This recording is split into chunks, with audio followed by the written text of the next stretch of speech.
After enough time spent hitchhiking, you learn that every ride comes with a story. Most of the drivers who stopped for me were men, so when a woman pulled over one afternoon, I was genuinely surprised. She looked older than my mother, yet carried herself with an effortless grace that made her seem younger. Everything about her appeared neat and composed, as though she had only just stepped out of her house. She greeted me with a warm voice, asked where I was headed, and then turned her attention back to the road. I told her I was traveling north and that she could leave me anywhere along the route. She nodded, and for a while we drove in silence while the scenery drifted past the windows. Some drivers enjoy conversation, others prefer quiet. I usually let them decide. For the first several minutes she barely spoke, though I occasionally caught her glancing in my direction. That wasn't unusual. People often study the stranger they've invited into their car. Eventually she asked why I was hitchhiking. I admitted that I hated taking the bus. Then she asked whether I ever worried about who might stop to pick me up. I answered with more confidence than I felt. Of course I worried. Anyone who hitchhikes does. You never know who you'll meet on the road.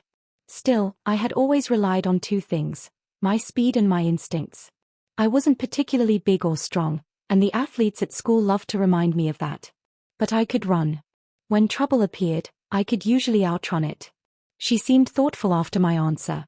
A moment later she struck the steering wheel lightly with her palm, startling me. Seeing my reaction, she quickly explained that she had just remembered something important she had forgotten to do before leaving home. As it turned out, her house was only a short distance away. She offered to stop there briefly before continuing on, promising the delay would be no more than 20 minutes. Since she was already taking me farther than I had expected, I agreed without much hesitation. When we arrived, I found myself staring at a home far larger than any I had known. It wasn't a mansion, but it was impressive enough to make my own neighborhood seem small by comparison. The driveway alone felt longer than the street where I lived. She invited me inside while she handled her errand. I could use the restroom, grab a drink, and relax for a few minutes. The offer sounded harmless enough, so I accepted. In the kitchen she poured a glass of cola over ice and left me waiting while she disappeared into another part of the house. The drink was cold, refreshing, and welcome after a long day on the road. I sat there quietly, listening to the stillness of the house, unaware that the ordinary journey I had started that morning was about to become something entirely unexpected. Before I could fully process what was happening, she helped me into the outfit. One arm, then the other, and within moments I was dressed. I could only watch in disbelief as the situation unfolded around me. Part of me wanted to protest, to argue, to fight against the absurdity of it all. Yet I felt powerless, trapped between confusion and acceptance. Since there was nothing I could do, my mind drifted instead. I found myself questioning the rules and assumptions I had always grown up with, the expectations that defined who we were supposed to be and how we were supposed to act. As I sat there, she continued preparing me, carefully adjusting everything with the confidence of someone who knew exactly what she was doing.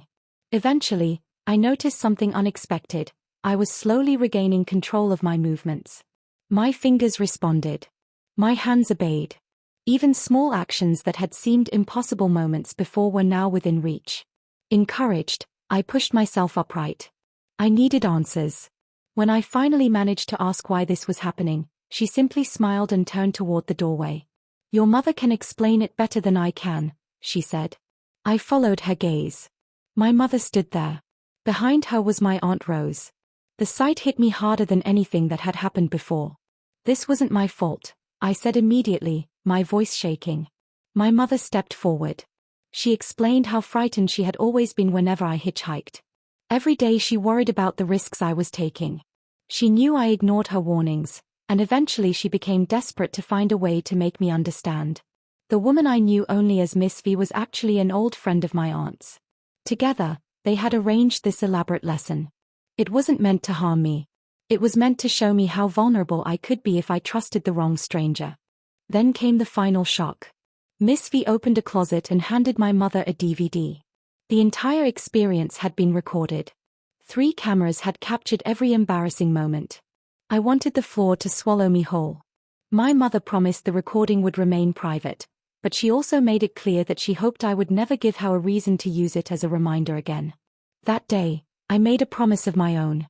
No more hitchhiking. With my mother on one side and my aunt on the other, I slowly left the room.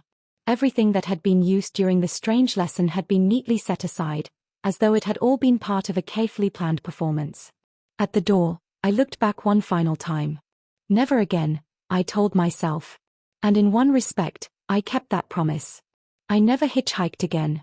From that day forward, I took the bus. The long ride home gave me plenty of time to think about how quickly certainty can disappear, how fragile assumptions can be, and how easily life can challenge the boundaries we believe are fixed. Sometimes the strangest journeys are the ones that teach us the most.